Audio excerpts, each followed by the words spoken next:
পূর্বাভাস 50 থেকে 60 কিলোমিটার বেগে সেখানে ঝড় বৃষ্টির সম্ভাবনা থাকছে। বইবে ঝোড়ো হাওয়া, চলবে বিক্ষিপ্ত বৃষ্টি।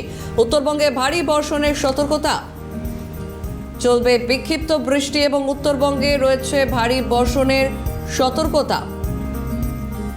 দক্ষিণবঙ্গে কালবৈশাখীর পূর্বাভাস থাকছে। আমাদের সঙ্গে সরাসরি রয়েছেন প্রতিনিধি সুদীপ্ত পাল। সুদীপ্ত, সুপ্রভাত। এই মুহূর্তে দক্ষিণবঙ্গে একেবারে গরমে তেতে পুড়ে রয়েছে এবং সেখান থেকে কিছুটা স্বস্তি কি মিলতে পারে দক্ষিণবঙ্গবাসীর জন্য? হাওয়া অফিস কি বলছে? অন্যদিকে উত্তরে ভারী বর্ষণের সতর্কতা পাওয়া যাচ্ছে।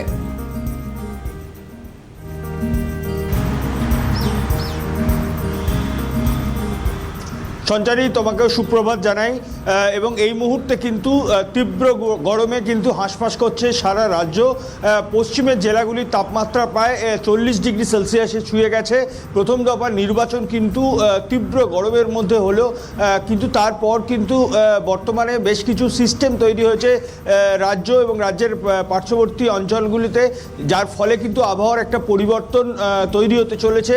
এই মুহূর্তে যেটা জানা যাচ্ছে যে উত্তর পূর্ব বাংলাদেশের দিকে একটি ঘূর্ণাবর্ত রয়েছে এবং একটি অক্ষরেখা রয়েছে এই বাংলাদেশ থেকে ওড়িশা পর্যন্ত বিস্তৃত, যেটা গাঙ্গেয় পশ্চিমবঙ্গের ওপর দিয়ে গেছে।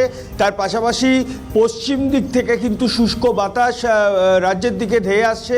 অন্যদিকে বঙ্গোপসাগর থেকে প্রচুর পরিমাণে জলীয় বাষ্প সেগুলো কিন্তু রাজ্যে ঢুকছে এবং তার ফলে এই শুষ্ক বাতাস এবং জলীয় বাষ্পের মধ্যে একটা মুখোমুখি পরিস্থিতিতে আবহাওয়ার একটা পরিবর্তন তৈরি হওয়ার অবস্থা তৈরি হয়েছে, যার ফলে আগামী কয়েকদিন কিন্তু যথেষ্ট পরিবর্তন হবে আবহাওয়ার।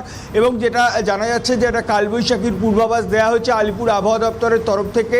আজকে তীব্র গরম থাকলেও ধীরে ধীরে কিন্তু অবস্থার পরিবর্তন ঘটবে এবং আজকের পর থেকে শনি, রবি, সোম দ্বিতীয় দফার নির্বাচনের আগে পর্যন্ত কিন্তু আবহাওয়ার অনেকটাই বদল ঘটবে। এবং যেটা জানা যাচ্ছে যে উত্তরের যে জেলাগুলি 5টি জেলা আছে, দার্জিলিং, জলপাইগুড়ি, কালিম্পং, কার্শিয়াং, এইসব জেলাতে প্রবল বৃষ্টিপাত হবে এবং তার পাশাপাশি আজকের পর থেকে কিন্তু দক্ষিণবঙ্গের আবহাওয়ার বেশ কিছুটা পরিবর্তন হবে। এবং অনেক ধন্যবাদ তোমাকে। আমাদের সঙ্গে সরাসরি ছিলেন সুদীপ্ত পাল।